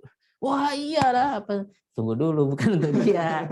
Gak jadilah kalau untuk si Fulan itu. Ya, si Fulan ini namanya Julaibib. Ya, sahabat Nabi namanya Julaibib. Ya, kata uminya, oh kalau Julaibib enggak lah, anakku loh. Iya. Nah ini masa sama Julaibib yang terkenal gitu kan tadi di kampung gitu kan Julaibib. Akhirnya musyawarah, terus kayaknya enggak deh akhirnya, tapi gimana ya Rasul, perantaranya itu Rasulullah. Akhirnya sebelum mau diputuskan, nggak diterima, justru perempuannya yang dengar. Ini ibu sama bapak lagi musyawarah, dengar dia. Apa sih gini loh, gini Rasul gini. Udah kalau begitu saya mau, kan saya mau nikah. Nah ini orang tuanya juga bagus ya. Kenapa? Karena ini nggak mungkin Rasulullah nyanyiakan ini, Rasulullah yang jadi. Nah intinya akhirnya ya orang tuanya juga bijak. Nah ini pesannya sama orang tua ya, kalau memang anaknya udah mau, kemudian sekufu apalagi. Ya, tapi kalau anaknya nggak mau jangan dipaksa juga ya. Intinya harus ada dialog, jangan mentang-mentang jadi orang tua, jangan juga mentang-mentang anak, harus musyawarah dulu ya supaya keluar hasil yang terbaik, itu sudah betul-betul ikhtiar. Nah, kalau kuliah akhirnya nikahlah mereka. Nah, dalam beberapa waktu sebelum acara pernikahan, sebetulnya Nabi mengatakan, waktu Julaibib ngomong, Rasul sopo sing gelem karo aku, saya manusia begini, kabilah saya nggak viral, saya orang biasa gini, pemuda gini, ya nggak ada lah. Enggak, tapi ente itu mahal di sisi Allah katanya. Diangkat. Nah, itu masuk hati. Akhirnya pas lagi bulan madu begitu beberapa waktu saja ada seruan jihad fisabilillah, ditinggalin itu cewek. Kalau kita kan coba bayangin, pemuda yang begitu, yang tadinya segitu kira-kira engkau saya kan, apalagi dalam syariat Islam pengantinanya itu nggak apa-apa nggak ikut jihad. Kenapa? Dia fokus dulu dengan istrinya. Itu saking Islam Menjaga. Masya Allah memperhatikan hak asasi manusia HAM. Ya. Nah, tapi apa akhirnya Pak? Dia izin lebih mendahului keimanan. Kenapa? Karena Rasul tanam itu tadi. Akhirnya dia jihad fisabilillah. Nah, istri tinggalkan dulu. Nah, itu kan dia berarti lebih mencintai Allah dan Rasulnya dan jihad fisabilillah daripada istrinya. Bukan ya, itu untuk kebaikan istrinya juga ya. Kalau istrinya nggak nikah lagi kan jadi istrinya nanti di surga. Nah, intinya Julaibib lihat perubahan yang tidak terlalu tapi karena ketulusan seorang murabbi, seorang pendidik ya, seorang guru, syekh gitu ya. Nah, bukan syekh yang menjatuhkan atau syekh yang mengajarkan sesuatu yang tidak diajarkan Nabi, nanti suruh sholat cuma pakai kolor ya gimana ya, nggak salah ya. Atau ajaran yang justru menghina sunnah Nabi, diajarin mengejek sunnah Nabi. Nah itu kan piye itu. Nah, makanya teman itu mempengaruhi. Ya teman yang paling teman itu guru kita. Makanya hati-hati. Nah, cari guru. Nah, perhatikan siapa guru kita. Nah, bukan berarti suudon sama setiap orang. Enggak juga sih, enggak juga gitu. Nah, tapi intinya bagaimana Rasul memperhatikan problematika anak muda ini dilihat potensinya, bukan dicari kekurangannya. Gampang lah kalau cari kekurangan, udah tahu kan tadi gitu di kampung. Nah, juga nggak langsung dimarahin, dicewer ora. Dilihat potensinya, ini anak muda berpotensi, Nabi yakinkan, Nabi juga apa sih masalah dia, terus diyakinkan kamu itu mahal di sisi Allah. Apa namanya, Nabi didik akhirnya masuk hati mereka ya, akhirnya menjadi manusia yang baik, akhirnya jadi pejuang Islam, jadi pembela Islam. Dan ada hikmahnya benar ya, si perempuan ini jadi jandanya Julaibib kan, ternyata jadi usahanya kaya, bisnisnya kaya ya. Jadi di Madinah itu termasuk donatur terbesar kota Madinah ini ibu-ibu janda ini. Nah, makanya ya yang akhwat-akhwat calon ibu atau calon ibu aja ya, apa namanya, harus berpikir apa namanya, jadi bagaimana juga memberi manfaat. Di zaman Nabi perempuan juga berkarir, tapi karirnya tentunya dalam batasan-batasan syariat. Anak rasa pas. Nah, cukup, barakallahu fikum. Nah, nggak ngerem kayaknya tadi ngomongnya. Nah, barakallahu. Silahkan kalau ada pertanyaan. Alhamdulillah pada malam hari ini penyampaian materi dari Ustadz Hendri sangat relevan dengan kehidupan kita sebagai pemuda, terutama Ana sendiri dan mungkin teman-teman yang sedang mendengarkan kajian pada malam hari ini. Alhamdulillah, ini ada beberapa pertanyaan yang masuk ke Ana. Ana langsung bacakan saja. Yang pertama, semoga Pak Ustadz dan keluarga senantiasa dalam lindungan Allah. Izin bertanya Ustadz, anak saya laki-laki sekarang kelas 3 SMA. Sudah 2 tahun saya tidak mewujudkan permintaannya untuk dibelikan motor. Sekarang Umi berencana memberikan motor asalkan dia mengistiqomahkan pulang ke rumah sebelum maghrib. Kemudian sholat maghrib dan isya berjamaah di masjid. Kemudian pulang langsung membaca Al-Quran. Setelah itu mau main lagi keluar diperbolehkan. Minimal 40 hari terus menerus. Hal ini juga untuk sholat subuh berjamaah di masjid. Harapan Umi ini akan berlangsung sehingga setelah motor tersebut dibelikan. Mohon nasihat karena memang sepertinya kebutuhan memiliki motor tersebut memang sudah menjadi kebutuhan anak-anak. Umi sangat berjuang untuk menjaganya, tarik-menarik dengan lingkungan eksternalnya. Mungkin eksternalnya ini kurang baik, Ustaz. Jadi orang tuanya menarik untuk kebaikan, temannya menarik untuk keburukan.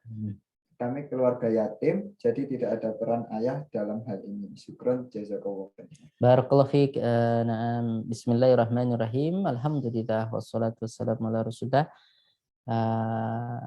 Ya, Masya Allah ya. Jadi sudah ada niat yang luar biasa dan karena memang amanah. Jadi kalau adik kita ini yang muda ini tumbuh, dia jadi orang-orang yang baik, punya keimanan, berakhlak mulia, ya, kemudian istiqomah, nah, dia menjadi sosok yang luar biasa. Manfaatnya akan dirasakan pertama kali oleh ibunya sendiri. Nah, pesan anak, jangan kita menyerah dalam mengkader atau mendidik. Apalagi kan kita memang akan ditanya tentang anak kita. Nah, ya tadi kalau memang itu dipertimbangkan, ya dikasih motor itu bisa bermanfaat bagi dia, nggak apa-apa. Nah, tapi ada pesan satu ya, pesannya, karena kita udah was-was juga ini, kita pesan kita tetap mohon usaha-usaha lahiriah seperti itu tetap dibarengi dengan ketekunan kita dalam beribadah. Nah, jadi sebagian sahabat itu ya mengatakan la azidanna fi sholati, saya akan tambah sholat saya, amal sholat saya demi anak saya. Kenapa? Karena itu auranya itu akan sampai. Iya. Makanya ketika Nabi Khadir mau ngajarin Nabi Musa, ya, itu Nabi Khadir memperbaiki rumah anak ya yatim, ya. Nah, ya bisalah buat rumah minimalis gitu ya. Jadi harus punya keahlian juga seorang murabi, seorang juru dakwah ya. Dibaikinlah rumahnya, kata Nabi Musa, udah selesai minta gaji aja, kan udah keringatan kita udah protes lagi, kata itu diam dulu jangan protes ya. Nah, iya satu ya. Jadi bagaimana lihat ketika betul-betul dia itu dulunya orang soleh, bapaknya orang soleh, orang tuanya orang soleh, itu anak yatim nggak Allah sia-siakan. Dan itu sudah banyak terjadi, ya, sudah banyak terjadi. Jadi yang nangani langsung dua nabi lagi, nangani anak yatim ini. Nah ini juga rumus, ya. Nah rumus bahwa kalau kita mau bagus, ya, maka kita juga harus memuliakan orang-orang lemah, wabil khusus anak-anak yatim, orang-orang duafa, ya. Nah, jadi mohon juga disertai dengan doa. Jadi nanti waktu sholat witir atau sholat tahajud itu betul-betul anaknya didoakan, ya, berharap sama Allah supaya bisa membalikan hatinya. Dan itu ada loh, orang berubah, betul-betul berubah itu ada. Nah, ada orang katakanlah perokok jadi tidak perokok, tadinya preman jadi betul-betul bahkan luar biasa ya. Contoh kecil aja banyak lah. Sahabat itu mungkin sekian persennya dulu penentang. Iya nggak? Ya. Umar lah, nggak usah jauh-jauh. Nanti ada Amr bin As yang menaklukkan kota Mesir. Itu kan dulu provokator. Ketika kaum muslimin hijrah kemana? Ke Ethiopia, dia membutuhin dari belakang provokasi. Ini sebetulnya aliran sesat nih di kampung saya di Mekah. Jangan percaya Najasyi. Jangan, dia menghina Nabi Isa loh. Coba ditanya. Dulunya provokasi, provokator. Besoknya jadi pembela Islam. Jadi mungkin sekali. Nah, tapi kita harus jangan menyerah. Jangan, saya sudah berdoa belum dikabulin. Karena doa itu paten, harus. Nanti ada orang nggak berdoa, merasa nggak berdoa, tapi anaknya soleh, nurut banget. Jangan dulu. Kita ini doa itu untuk kita sendiri juga. Nah, tetap ada yang kurang bagus, ya. Nah, jadi justru ketika kita kayaknya ngerasa udahlah, contoh kecil aja, anaknya ditaruh di pesantren begitu, dia nggak pernah berdoa, tiba-tiba anaknya hafid Quran, anaknya baik, ya itu rezeki sih, cuma tetap Anda ya rugi. Iya, doa itu untuk naikkan derajat kita, nah seperti itu ya. Nah, jadi juga jangan begitu, memang kita ketika kita berdoa itu sudah poin untuk kita sendiri, dan itu menunjukkan keikhlasan kita dalam perbaiki ini. Sebagaimana Nabi Muhammad tuh doain, ya, walaupun riwayatnya agak bermasalah ya. Jadi Nabi Muhammad tuh berdoa, Allahumma a'izal Islam bi umarain. Wahai Allah, kuatkanlah Islam dengan 2 Umar. Umar yang pertama Umar bin Khattab, Umar yang kedua Amr bin Hisham. Ya, Amr bin Hisham itu Abu Jahal. Ya, Abu Jahal. Kan dua-duanya ini gembong dulu. Pentolan. Ya. Nah, iya. Tapi hidayah Allah jatuh kepada Umar, nggak jatuh kepada Abu Jahal. Tapi Nabi itu memang mengharapkan agar orang, nah apalagi anak kita sendiri, masa sih mengkhususkan doa khusus untuk anak kita, nggak pernah. Kita makanya nanti waktu sholat witir, waktu malam berdoa sama Allah supaya, karena itu memang yang harus kita lakukan. Ya, itu harus kita lakukan. Ya, sebagaimana Mus'ab bin Umair ketika babat alas, ya babat. Jadi Rasul itu masih di Madinah, nanti Rasul datang udah disambut sama, nggak tepuk tangan ya, apa namanya, sudah disambut sama masyarakat Madinah, udah beres. Kenapa? Karena Rasul ngirim kadernya anak muda juga ini, Mus'ab bin Umair, duta Islam pertama namanya anak muda Mus'ab bin Umair. Itu nanti gugur di perang Uhud. Belum melihat Islam berjaya, dia udah gugur di perang Uhud bersama Hamzah. Tapi Madinah itu sing babat ala siapa? Pemuda, siapa namanya? Mus'ab bin Umair. Bekerja sama dengan orang-orang, beberapa orang Madinah yang sudah masuk Islam ketika Baiat Aqobah. Ya, bersama satu orang buta lagi, Abdullah bin Umi Maktum, itu yang berangkat awal-awal. Itu sing babat alas. Madinah sekarang keren masjidnya, ya, kota keimanan makmur. Siapa sing babat alas? Pemuda. Namanya Mus'ab bin Umair. Emang Rasul juga enggak aku semua, enggak, Rasul itu kader, mengkader. Nah, sama ini orang tua lagi kader anak. Ya, tapi makanya pesan anak sih di selain tadi, ya nggak apa-apa beliin motor. Nah, cuma tetap betul-betul harus dikontrol, itu pasti, karena itu amanah. Nah, jangan lupa ditambah doa. Nah, kalau kita udah betul-betul merasa sudah mendoakan dan berusaha, kita lihat masih belum sesuai dengan harapan kita, ya itu beda lagi. Ya, beda lagi. Nabi Nuh kurang apa baiknya? Ya, tapi tetap aja ada anaknya yang kurang, bukan kurang lagi, bahkan tidak beriman. Ketika Nabi Nuh berdoa, ya Allah, anak saya, kata Allah, bukan anak kamu. Innahu amalun ghairu sholih, itu amal nggak soleh, udah biarin. Nah, di sini hebatnya orang beriman, walaupun itu punya hubungan darah, punya apa. Kalau dia nggak beriman, kata Allah, jangan didoain, nggak boleh. Nah, enggak juga, enggak kan manusia, mana rasa kemanusiaannya, bukan gitu. Nah, ente jadi manusia kan Allah ciptakan, kalau enggak Allah ciptakan juga bukan manusia sampean. Untung enggak jadi ditakdirin jadi jadi apa tadi, binatang. Nah, ya, ala kulihal itu pesan anak kalau udah, tapi kan nggak tahu apa sudah betul-betul full doa untuk kebaikan anaknya, pasti nggak boleh berhenti, karena doa itu bukan dikabulkan nggak dikabulkan, pasti dikabulkan kalau kita betul-betul ikhlas dan kita menjaga diri kita dari maksiat, ya.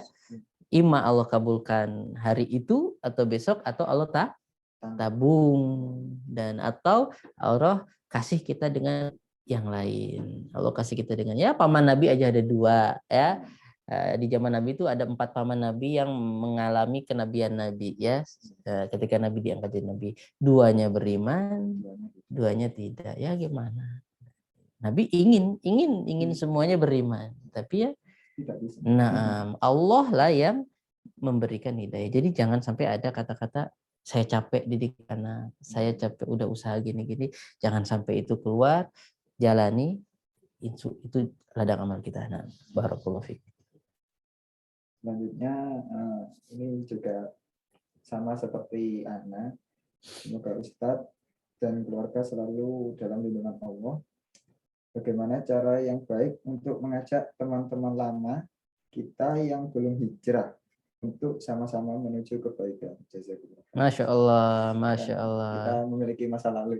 Masya Allah, bagus pertanyaan yang luar biasa. Nah, Bismillah, alhamdulillah, wassalatu wassalamu ala Rasulullah. Wajib, harus kita punya niat untuk apa?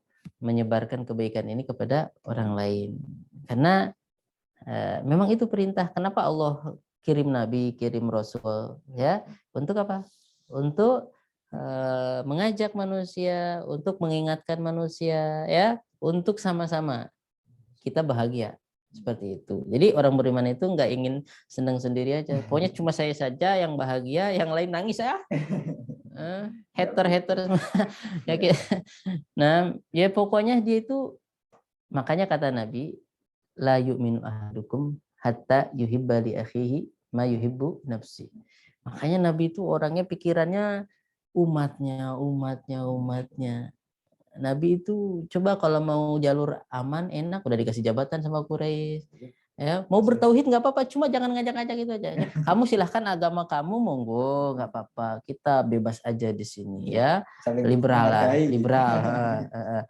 Kamu silahkan, cuma jangan nyesat-nyesatkan aja. Jangan katakan punya kita salah. Jangan dibilang kita itu. Jangan mensirik-sirikan. Iya, udah. Kamu monggo, nanti kamu tak mau perempuan paling cantik kita kasih.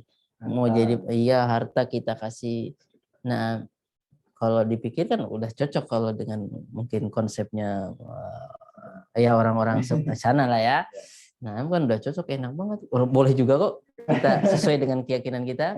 Ya enggak? Iya. Nah, boleh banget udah. Enak banget kan udah. Nah, tapi enggak. Ya karena Allah perintahkan untuk tetap mengajak. Untuk tetap menyampaikan. Ya sampai itu Abu Thalib, saudaranya sendiri, sampai mau sekarat Nabi mesti datangin. Saking Nabi nggak putus asa dalam berdakwah. Ini diambil semangatnya. Sudah berapa kali antum ngajak dia? Mungkin masih 0 kali atau 2 kali udah nyerah. Ya. Kadang ini Ustaz, sungkan ketika itu nanti ada caranya. Ada caranya. Gini, anak kasih tahu caranya. Jadi tahabu. Saling memberi hadiah, kalian saling akan mencintai. Bahkan tuh cara yang luar biasa. Tapi waktu kasih hadiah bacain doa dulu. Berdoa sama Allah, ya Allah mudah-mudahan saya ikhlas. Mudah-mudahan ini sampai dan bisa mengetuk hati dia. Nah, jadi makanya Nabi SAW itu sering pakai cara ini, ya, memberi hadiah. Nah, ya, itu yang dilakukan Nabi ya kepada pembesar-pembesar. Nah, sebagian Nabi menyesuaikan. Kalau ini ada orang Arab, orang pedalaman datang ke Nabi, tiba-tiba minta duit. Kayak mungkin ada datang ke YouTuber minta duit. Kan udah terkenal banyak duit, jadi mintalah. Oke, sekarang Nabi Muhammad kan terkenal katanya baik, katanya kan. Akhirnya datang aja, akhirnya benar datang ke Nabi. Dalam beberapa riwayat itu Nabi Muhammad lagi pakai selendang begini, selendangnya ditarik begini sampai membekas di leher Nabi. Terus Nabi Muhammad dicekik, Muhammad kasih saya duit, gitu kalau bahasa kita ya. Atini min malillahi ladzi indaka, seperti itu. Nah, jadi kata Nabi Muhammad, lepas dulu saya, katanya. Gimana saya mau kasih kalau saya nggak bisa, katanya. Jadi lihat, kalau kita kan dicekik begitu balik langsung tak. Atau kalau antum bisa nendang sampai begini kan kena. Enggak, Nabi Muhammad udah gimana saya mau ngasih, Pak Cek. Saya masih kamu ringkus begini, udah lepas dulu, udah lepas. Nabi kasih apa? Ada yang dikasih kambing, 1 lembah kambing. Nah, antum pernah ngasih teman antum kambing? Belum. Ya karena kita juga nggak punya. Nah, intinya apa yang kita punya sesuai dengan kemampuan kita harus risau, kita harus berpikir gimana, pokoknya otak kita diputar supaya sampai nilai ini sama dia. Kalau kita ngerasa sudah mendoakan, kita juga sudah reaction ngerasanya tetap belum, ya kita nggak boleh putus asa. Nah, tapi juga kita harus tahu juga, jangan suasana nggak pas kita sikat. Nggak bisa juga. Makanya Nabi kan tadi nyesuaikan juga. Anak muda jelas salah, godain janda-janda. Enggak juga langsung dibilang dikutuk begitu tuh dia, apa enggak? Ya dikasih potensi, jadi dialog dulu, dengar dulu. Nah, seperti itu. Ya nggak apa-apa, untuk yang mubah-mubah bersamain saja dulu. Nah, antum punya apa gitu, punya sedikit pertemuan, makan aja dulu, nggak usah ngomong apa-apa, makan dulu. Iya, kalau antum punya HP bekas harga 10 juta kasih dah. juta. Nah, intinya, dan itu yang dilakukan Nabi. Ada makanya habis dikasih kambing tadi itu langsung pulang kampung. Iya, pokoknya kalau sama Muhammad tuh orangnya nggak seke masuk Islam akhirnya. Walaupun orang yang begini masih ada PR setelahnya. Ini masuk Islam gara-gara kambing. Ini harus diperbaikin lagi. Dan dulu sama orang-orang kayak awal-awal orang di Mekah itu masuk Islamnya karena Rasul bawa follower banyak kan, orang-orang yang beriman juga ya. Nah, akhirnya takut juga. Ya mungkin masuk Islamnya gara-gara takut aja. Ya enggak apa-apa. Ya. Tetapi Rasul tetap akhlak mulia kok, ya. Rasul tetap perbaiki. Kenapa? Kalau dia nanti tetap kita perbaiki, dia satu saat harta yang sampai ke dia akan dia pakai lagi untuk menolong agama Allah SWT. Jadi kasih hadiah, walaupun bukan makanya sesuatu. Jadi ada kisah, tapi nggak usah diomongin di sini ya. Intinya gini aja. Antum pernah kasih apalah yang menurut secara kemanusiaan di tingkat sosial masyarakat tuh agak mulia lah. Kayak makanan enggak apa-apa ngasih makanan. Sahabat itu sering ngasih Nabi susu, sering ngasih madu, sering ngasih apa ya. Itu sebagai bentuk apa namanya untuk mempererat. Nah, makanya antum satu sisi cobalah buat bingkisan isinya apa gitu ya. Ya pizza yang 200.000 lah ya. Nah, kan dia jarang-jarang mungkin beli yang 200.000. Nah, cuma nah, itu kita dengan 200.000 mungkin bisa, ternyata si Fulan, ya yang penting jangan sama cewek ya, kecuali itu mau kawinin nggak apa-apa itu. Nah, tapi apa namanya, kalau itu sama mertuanya nggak apa-apa, ya calon mertua apa ibu bapaknya kasih lah itu mobil kalau bisa. Nah, jadi coba kasih sesuatu walaupun itu sebetulnya kita bisa. Cuma kadang-kadang itu nggak ngasihnya, kita ngasih sesuatu yang standar ya. Dulu berkesan. Iya, coba pikirkan nggak mesti mahal. Makanya minyak wangi. Antum kasih minyak wangi yang modal berapa? Minyak wangi yang harga 100.000 tapi apa? Kasih hadiah, tempatnya bagus. Ini apa namanya? Atau nanti juga ada diselipkan apa namanya? Ya pokoknya sesuatu walaupun dikit tapi apa ya? Istimewa. Jadi itu membuat dia berubah. Jadi ternyata teman saya itu masih ingat tuh sama dia apa namanya, atau buatlah satu event atau apa di situ nggak tersinggung. Intinya waktu ngasih jangan ngerasa dia itu tersinggung. Gimana caranya dia itu tetap mulia. Nah ini juga penting. Ini enggak apa namanya kasih tapi kita nggak pikir dulu, nggak izin dulu, tak foto ya saya kasih kamu. Wes malahan emosi dia. Jadi gitu ya. Dan itu pernah kita coba ya apa namanya majalah. Nah, makanya kasih buku yang umum, intinya tentang sirah, tentang apa, tapi buku baru gitu. Nah, dulu kita itu punya program, yuk ikut di program kita Tahadu Tahabu. Jadi ada murid kita langsung datangi bupati, langsung datangin kasih buku, udah kasih buku aja. Soal dibaca nggak dibaca belakangan. Akhirnya apa? Persis Nabi Muhammad cuma ngasih selembar kertas kepada Heraklius. Kasih udah beres. Yang ngasih profesional Dihya Al-Kalbi, cakep kan ya. Juga ngomongnya meyakinkan kan. Udah kasih surat, Heraklius hampir masuk Islam. Gara-gara selembar kertas. Kasih itu. Tapi jangan isi bukunya sesat. ya, buku Sirah Nabawiyah, buku yang tentang akhlak, tentang kemuliaan. Kasih itu. Subhanallah, satu orang dapat hidayah lewat kamu, kata Nabi, la an yahdillahu bika rajulan wahidan khairun laka min humrin na'am, ya. Atau gara-gara kita dia istiqomah itu lebih baik, serius. Jadi Rasul pesan sama Ali ketika mau menaklukkan kampung Yahudi Khaybar, santuy dulu ala rislika. Mereka masuk Islam lewat kamu, ajak dulu kepada Islam. Karena intinya dakwah bukan gebukin orang. Nah, pokoknya gimana kita udah memberikan, nah kita tunjukkan hal mulia, kita ajak soal mau beriman bahkan. Tapi kita harus keluarkan potensi. Nah, dan itu terjadi. Jadi cuma modal Zam-Zam. Tapi dulu Zam-Zam istimewa sih memang. Sekarang udah banyak di online. Jadi bisa beli sendiri ya. Kesurupan tinggal beli di toko online, datang itu. Dulu Zam-Zam itu luar biasa. Istimewa. Iya, zaman kita 2007 kan informasi belum, dulu aja nggak ada HP apa namanya. Iya, jadi Zam-Zam itu suatu yang istimewa. Apalah pikirkan silakan. Ya tadilah kalau makanan mungkin agak berkelas, terus kira-kira dia kalau dikasih ini senang. Apa namanya? Silakan beberapa teman atau buat acara apa, umum aja bicara senang gitu, udah habis itu pulang. Nah, besoknya gitu lagi langsung mulai walaupun mungkin agak bercanda ke masjid yuk. Nggak mau ya udah nggak apa-apa. Nah, tapi ada upaya-upaya kita ke sana plus doain. Kalau antum orang-orang jujur, antum akan doain dia. Padahal kan ngapain dia nggak ngasih saya duit? Bukan calon mertua juga, atau bukan adiknya calon saya, atau bukan abangnya calon. Ngapain saya harus doain dia? Jadi beban lah dalam hidup. Enggak gitu. Antum berarti bukan sosialis. Nah, sosialis itu orang yang tadi itu rojulun, seseorang, yad'u li akhihi ala dhuhril ghaib, orang yang senantiasa doakan saudaranya, dia nggak tahu, nggak ngerasa. Nah, makanya enak kalau ada orang baik banyak itu enak. Oke, dia mungkin secara fisik nggak ketemu sama kita, tapi dia itu nama kita disebut dalam doa-doanya. Itulah yang dilakukan sama siapa? Imam Syafi'i, Imam Ahmad.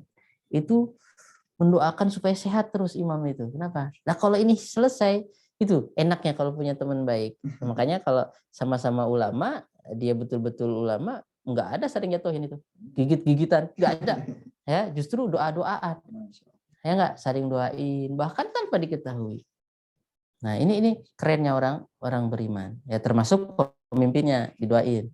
Padahal ya mungkin narikin apa begitu, tapi ya tetap didoain. Cuma kalau salah tetap harus dibilang salah, jangan dibela. Harus dibilang salah lah, salah. Cuma meluruskannya jangan pakai kesalahan juga. Tapi ya itu keren kan. Nah, makanya doain, besok sebut namanya, praktek langsung. Kalau jujur ya, mau dakwahin temennya, sebut namanya dalam doa antum, terus action, langsung kasih hadiah. Sekali, 2 kali. Nah, seperti itu. Terus upayakan dalam jangan kelihatan banget kita anunya gitu. Oh, kayak kamu mau rubah saya ya. Udah iya so. Nah, itu perlu ilmu nanti ada sendiri pelajarannya. Harus menggunakan strategi. Oh iya, strategi. Makanya ilmu psikologi itu penting sekali. Ya, tapi jangan psikologi yang aneh-aneh ya. Nah, barakallahu fikum. Mungkin ini pertanyaan terakhir, Ustaz. Jam 21. Bismillah. Assalamualaikum ya Ustaz. Mohon nasihatnya untuk kami para kaum pemuda. Terkadang kami sangat semangat dalam mensiarkan dakwah, terutama di media sosial seperti buat poster ataupun lainnya. Cuma terkadang kami suka merasa lelah sehingga beberapa jadwal penyebaran di medsos terkendala. Mohon nasihatnya Ustaz bagi kami yang terkadang tutur dalam menuntut ilmu maupun menyebarkan dakwah di media sosial. Nah, bismillahirrahmanirrahim. Alhamdulillah wassalatu wassalamu ala Rasulillah. Gabung sama Ana yuk. Gabung sama Nah, oke nanti kita bisa ya. Jadi Ana juga enggak apa-apa, ini sudah sebagai bentuk sinerginya. Jadi yang harus kita catat, satu, keahlian kita itu akan membuat kita tinggi di sisi Allah Subhanahu wa taala. Terus jangan remehkan kebaikan kita kayak sekedar buat poster ya. Nah, itu disitulah apa namanya, mungkin Allah Subhanahu wa taala menitipkan itu sama kita. Jadi jangan ya, tapi kalau soal capek ya, mau ustadz kayak mau orang biasa semuanya pasti capek. Ya jangan tiap hari juga akhirnya kecapean banget. Silahkan diatur waktunya apa namanya. Karena kan Nabi SAW juga tahu kadang-kadang sahabat ini takutnya bosen. Tapi nanti ada beberapa sahabat memang nggak bosenan. Abu Hurairah itu nggak bosen, nanya terus malahan. Ya nggak, yang lain ke pasar cari duit, ini nggak, kajian terus. Ya memang ada orang yang begitu, itu mulazamah, dan harus ada yang begitu. Tapi sebagian ya cukup seminggu sekali. Nabi kan kalau pengajian umumnya kadang-kadang ya, selang-seling lah, enggak. Ya tapi nanti ada sahabat khusus yang memang dia mau sendiri dan memang Rasul kader, jadi itu. Ya Abu Hurairah yang di masjid terus, itu enggak apa-apa. Jadi jangan juga gulu ente nuntut ilmu terus, ya enggak juga lah. Memang harus ada yang nyantri, ngapal hadis, ngapal Quran, sehingga Islam terjaga dengan mereka. Makanya di Madinah itu nanti ada fuqaha sab'ah, ahli fikih yang 7, yang itu ahli hadis, ahli fikih, apa namanya? Ya karena mereka fokus di situ.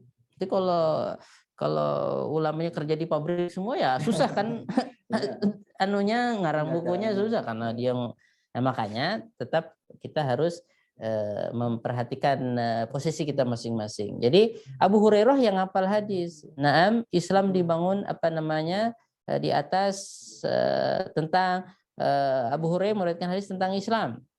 Tentang Islam itu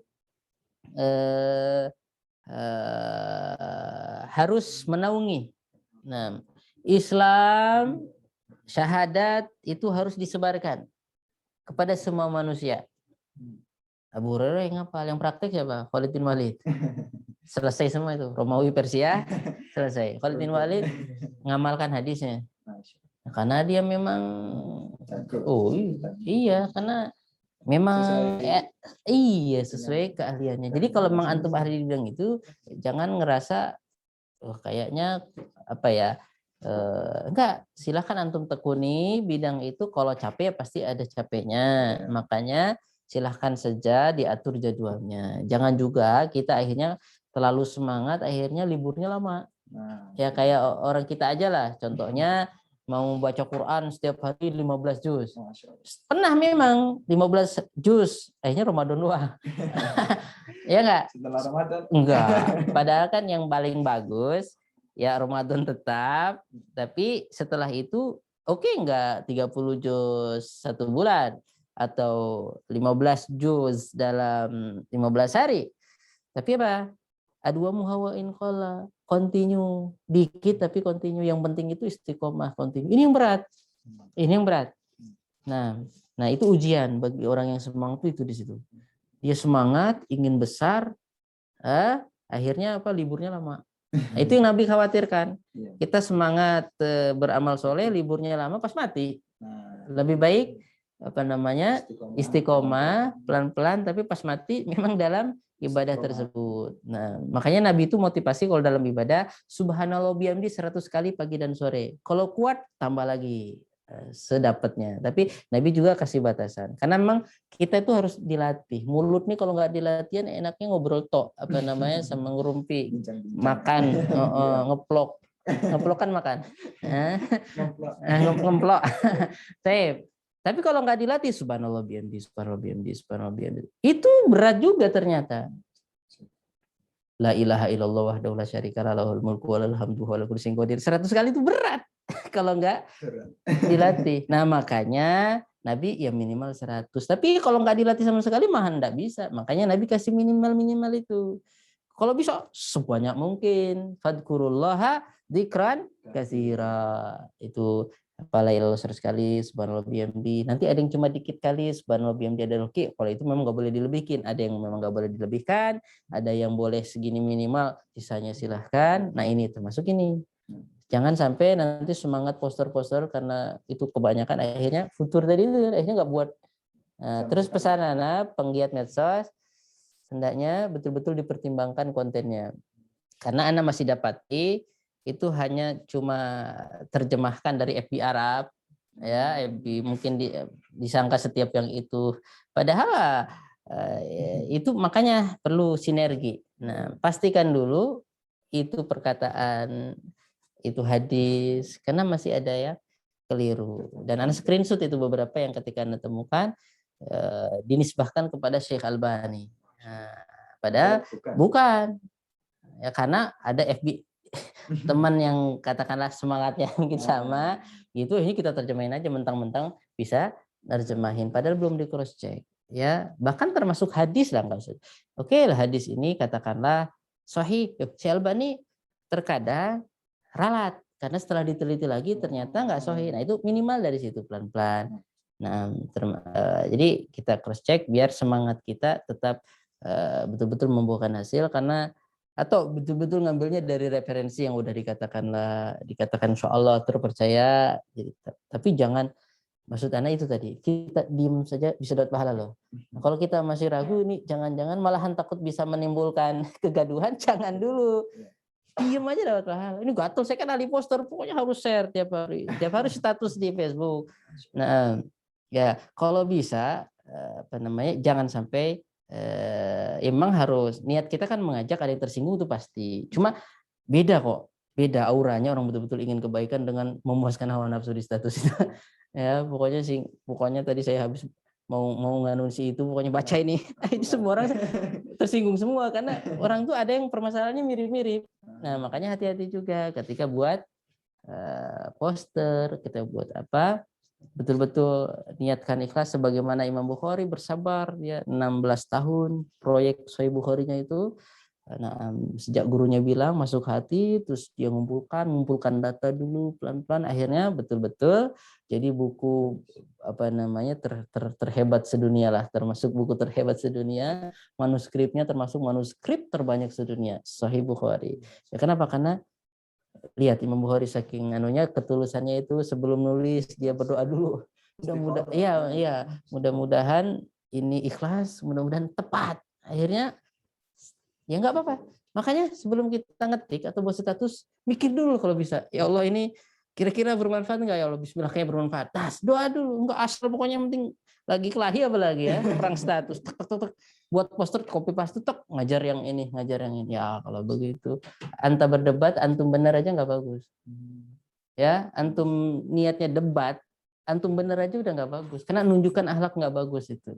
Itu bagaimana Islam ngajarin adab sama akhlak. Sekarang baru ngaji ya sama anak juga baru ngaji kita semua masih belajar ya, tapi jangan kita istilahnya memuaskan hawa nafsu di situ. Justru ini kesempatan untuk kita menunjukkan harusnya terasa poster itu membentuk karakter kita, walaupun itu memang kita amar ma'ruf nahi mungkar, tapi tetap beda nuansanya kalau kita itu bahasa akan tetap diatur sebagaimana Nabi Muhammad ngatur bahasa sama pemuda yang godain janda tadi.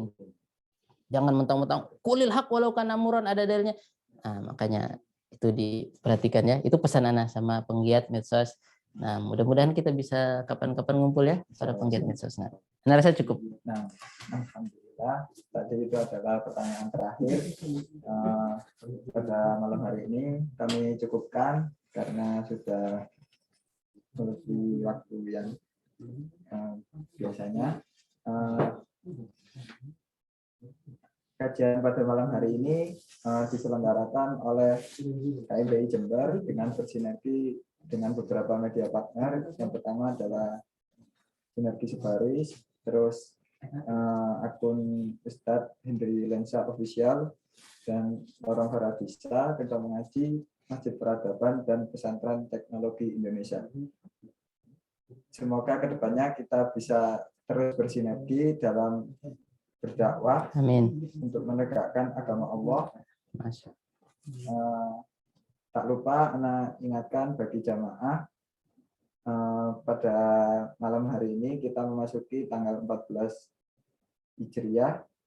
Diharapkan bisa meluangkan waktu, apalagi besok bertepatan dengan hari Kamis, bisa puasa sunnah Yaumul Bid dan puasa sunnah Senin